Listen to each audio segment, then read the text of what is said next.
साइमा नदीम साहब की परफॉर्मेंस देख के दम खुद बैठी है, और नदीम साहब साइमा की परफॉर्मेंस देख के उसको शाबाश दे रहे हैं और उसको अप्रिशिएट कर रहे हैं कि तुम बड़ा अच्छा कर रही हो। साइमा साहिबा भी साथ आई हुई हैं आपके?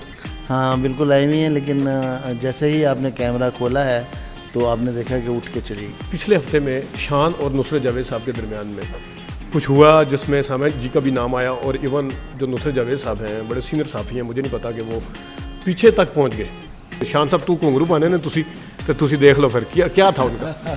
शान आए शूटिंग पे, मैंने कहा जी गाना ये घुंघरू बांधने, कहने लगा नहीं यार शाह जी ये ना करें, मैं तो अभी एक्शन करके आया हूँ, फिर जाके मुझे एक्शन करें, आप घुंघरू बंधा रहे हैं ये।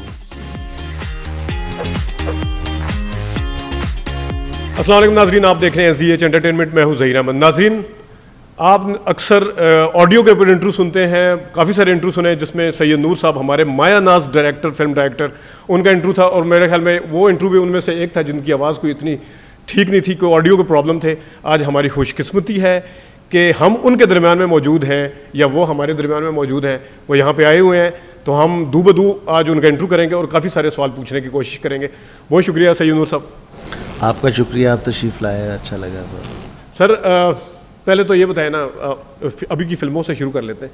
ये बाजरे की राखी क्यों नहीं ला रही? ईद भी आ गई अब तो। देखिए हमें लगाने में कोई इतराज़ नहीं है, और फिल्म कंप्लीट है, हर चीज़ उसकी बनी पड़ी है, लेकिन सिनेमा क्लोज़ है और कोरोना ने बंद किया हुआ है, लोगों को रोका हुआ है। अब तो सुना है कि जो सिनेमा आएगा, फिल्म देखने आएगा, वो वैक्सीनेशन सर्टिफिकेट जो है वो साथ लेके आएगा, दिखाएगा तो अंदर जा सकता है। तो इस तरह कैसे फिल्म दिखाई जाए? फिल्म तो एक फ्रीडम के तहत देखी जाती है। आप ज़हनी तौर पर आप क्लियर होते हैं, फ्री होते हैं, फालतू पैसे आपके पास होते हैं, फिर आपके पास फालतू वक्त होता है, तो आप जाते हैं फिल्म देखने के लिए। तो इतनी पाबंदियां जब होंगी तो फिल्म कैसे कोई देखेगा? आपको बेचैनी नहीं है फिल्म को रिलीज़ करने की मुकम्मल भी हो चुकी? नहीं, बेचैनी इतनी बेचैनी है कि मैं बयान नहीं कर सकता। रात को नींद नहीं आती कि इतनी मेहनत की, इतना टाइम लगाया, और अरसे के बाद एक पंजाबी फिल्म आ रही थी, और लेकिन हालात देखें, हमें 3 ईदें गुजार दी हैं। 3 ईदें पहले हमने, सबसे पहली ईद को हमने लगाना था, वो ईद गई, फिर अगली ईद गई, फिर उससे अगली ईद गई, फिर अभी ये ईद जा रही है, तो बहुत परेशानी है। अरे बिल्कुल, हम तो खुद ईद पे फिल्में देखते थे, बड़ा एक होता था, एक तैयारी होती थी पूरी, किताबों में टिकट जो एडवांस बुकिंग है संभाल के रखते। सर आप एक और फिल्म बना रहे हैं, थोड़ा सा उसका बारे में बताएंगे? मेरी प्राइस ऑफ ऑनर जो है वो कंप्लीट पड़ी हुई है, वो भी मुझे लगानी है। फिर भाई वांटेड जो है, एक और भी है सर, टीजर दे रहे हो? मैं डेफिनेटली उसी भाई वांटेड जो है वो भी आलमोस्ट कंप्लीट है। लेकिन इस दौरान में हमने एक दिन बैठे हुए थे, मैं और नदीम साहब, तो मुझे पूछने लगे क्या कर रहे हो, क्या हो रहा है। वो कराची से लाहौर आए हुए थे, तो मैंने कहा जी कुछ नहीं, बस मैं एक कहानी बना रहा हूँ, तो वो मैं चाह रहा हूँ आपको मैं लेके बनाऊँ। कहते हाँ हाँ क्यों नहीं। तो बड़े अरसे से मैंने भी कोई ऐसा रोल अच्छा होना चाहिए, मैंने कहा मैं आपको सुना देता हूँ, शायद आपको अच्छा लगे, फिर मैं उसको सीरियसली आगे बढ़ता हूँ। वो मैंने जिम खाना में हम बैठे हुए थे, मैंने वो कहानी उनको सुनाई। कहानी सुनने के बाद मैंने देखा तो उनकी आँख में आंसू थे, तो कहने लगे यार ये तुम कब करना चाह रहे हो? मैंने कहा अगर आप मुझे कहें तो मैं विद इन अ वीक इसको शुरू कर सकता हूँ। हैं हैरान हुए, कैसे? कहते मुझे तो इतना पसंद आया, तुम करो। 1 वीक के बाद वो फिल्म शुरू होगी। उसमें 2 कैरेक्टर थे, एक साइमा और एक नदीम साहब। ओ, 2 कैरेक्टर के साथ फिल्म? सिर्फ 2 कैरेक्टर्स, और वो दोनों कैरेक्टर वो उस फिल्म में हैं, और वो उन्होंने शूटिंग शुरू कर दी।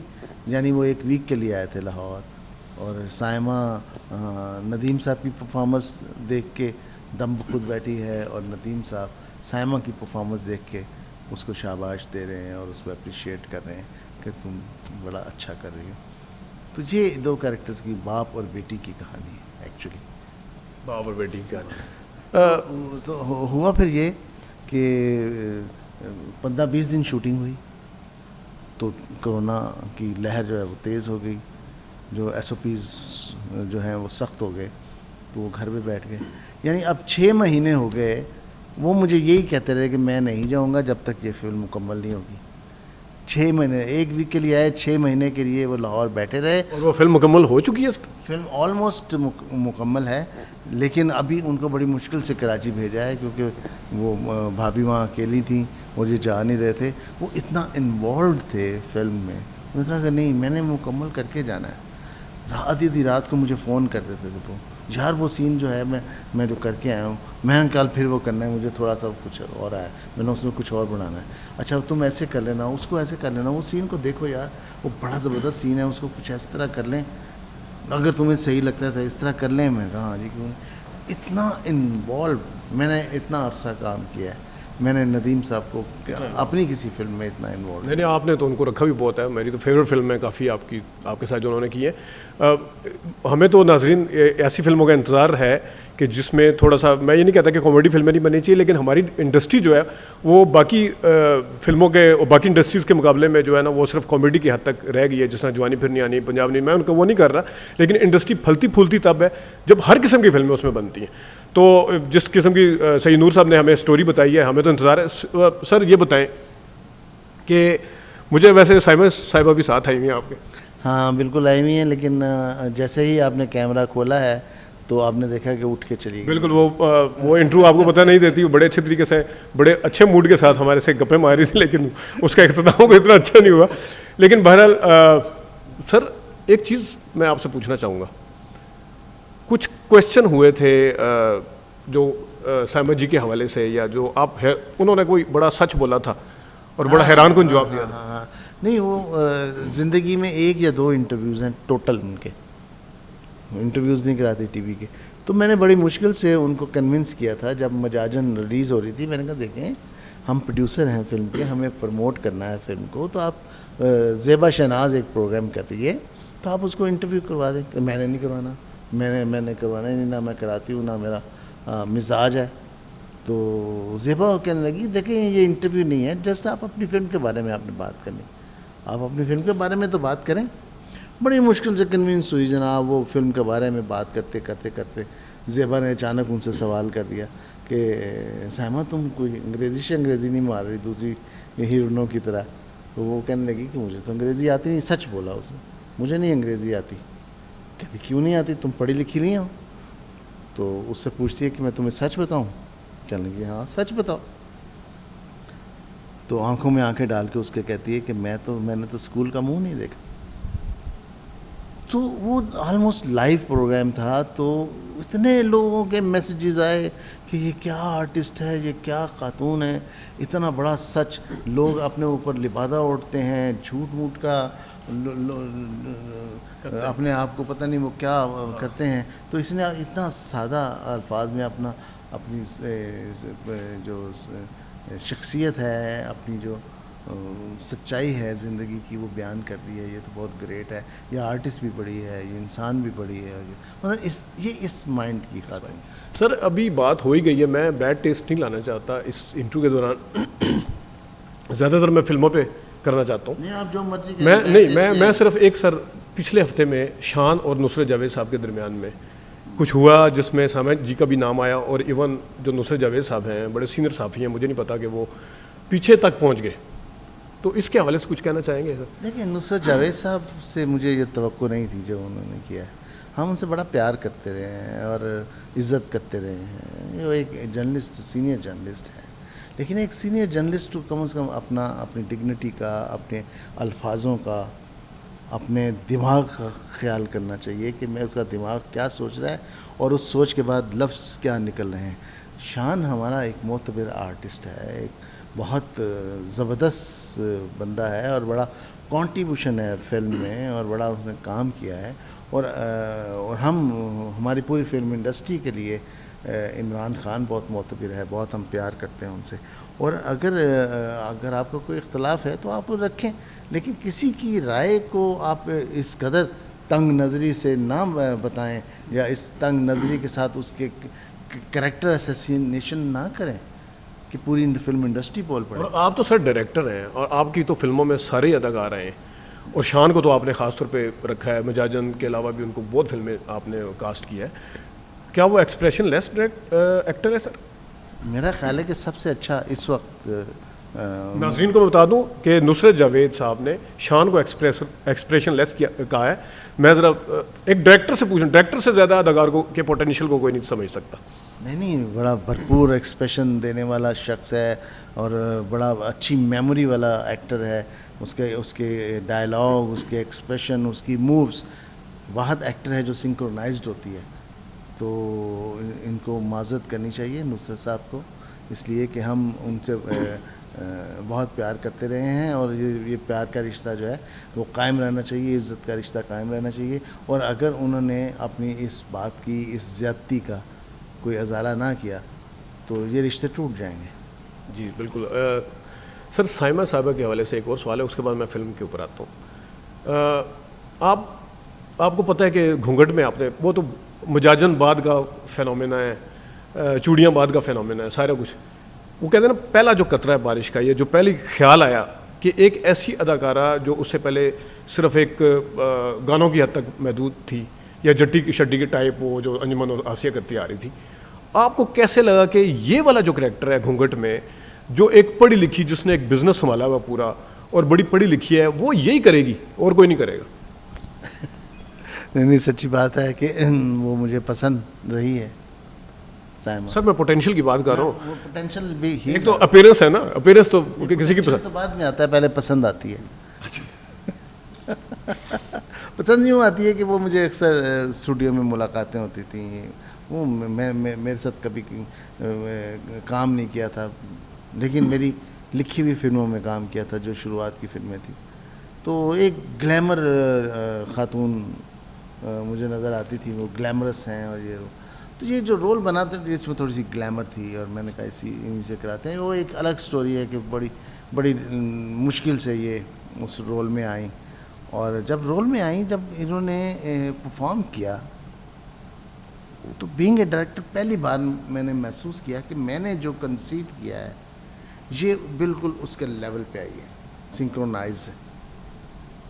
मैंने कहा ये तो बड़ी अच्छी आर्टिस्ट है, हमने तो इसको सिर्फ डांस करते हुए देखा है खेतों में और सुल्तान राही साहब के साथ, और ये तो इसमें तो पोटेंशियल है, मैं कोशिश करता हूँ। फिर मैंने एक आध सीन लिखा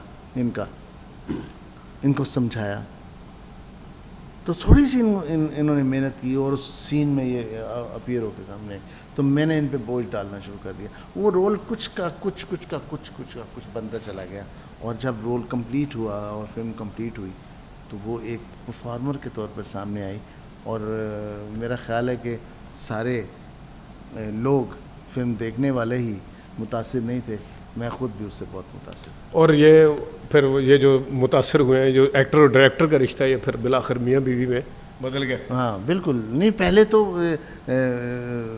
मियाँ बीवी के रिश्ते से पहले एक डायरेक्टर और एक आर्टिस्ट का रिश्ता इतना मजबूत हुआ कि मैंने उनके लिए रोल्स लिखे, और वो रोल्स जो लिखे। सर ये रोल जब लिख रहे थे, शादी का ख्याल कब आया?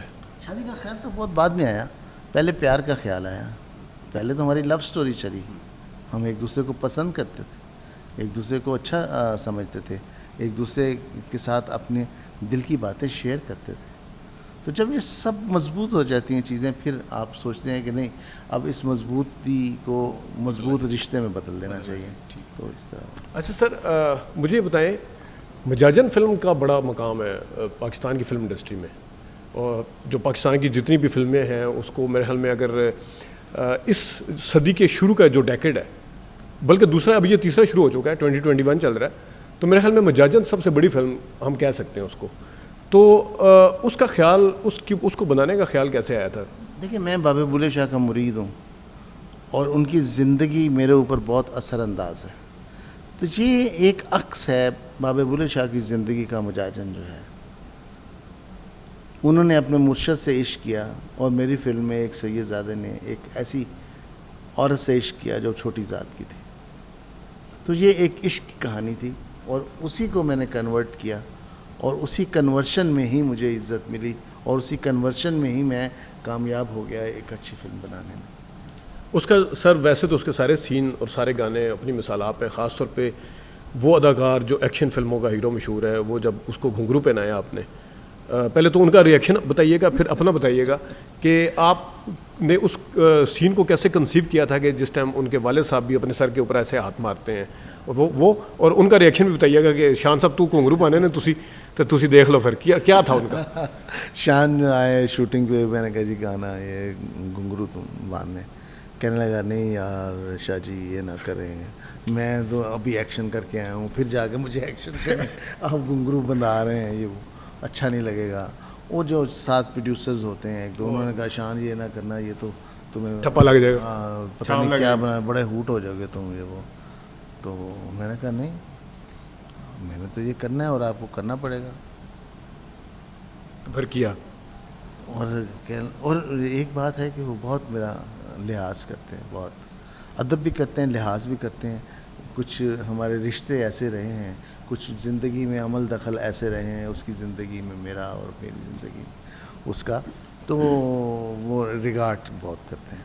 तो इसी रिगार्ड्स में उसने कहा जी ठीक है जी आप कहते हैं तो मैं कर लेता। मैंने कहा एक शर्त है, ये तुम घुंघरू बांध के नाचोगे, तुम तवाइफ नहीं लोगोगे, तुम मर्द लोगोगे, वो मर्द लोगोगे जो बाबे बुल्ले शाह के अंदर मर्द था और अपने वो मुर्शद के लिए नाचा था। नहीं, इसमें कोई शक नहीं, उसको जो शूट किया आपने यही उसके खाली यूं करना, और पूरा वो उसकी बॉडी के ऊपर गुस्सा भी है, दुख भी है। एग्जैक्टली, और यही बात उनको दिल को लगी, और फिर उसने बहुत मेहनत से काम किया।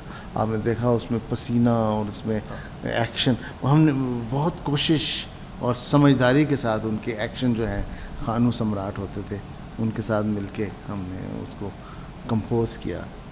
और वो मुझे याद है वो फिल्म सिनेमा में चल रही थी, तो एक ब्रिगेडियर साहब फिल्म देखने आए, मुझे किसी ने कहा, मैंने उनको बिठा दिया, तो मैं गया, मैंने कहा इनसे मैं पूछूं कुछ खाने पीने के लिए, तो उन्होंने कहा नहीं इंटरवल हो गया, तो वो कहते नहीं मैं फिल्म में, तो वो बाहर नहीं निकले।